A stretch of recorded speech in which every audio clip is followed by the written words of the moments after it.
Hey, what's up, guys? So, our topic for today is how we can install this WhatsApp.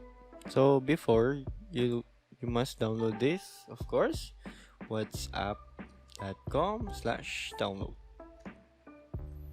Alright, and then you can download this for Windows 64 or can if you're a Mac OS 10.10 and higher. Also, you can download it in your Android phone or iPhone.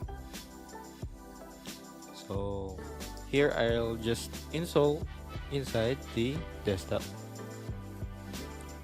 Of course, let's go. Okay, so to begin with, let's just you have to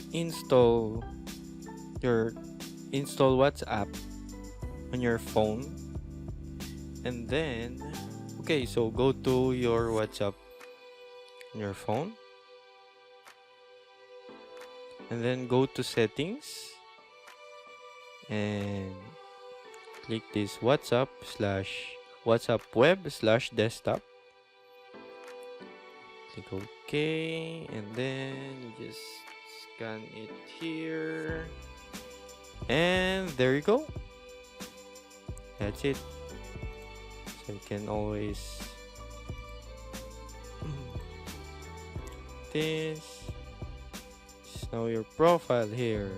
Okay, so that's all.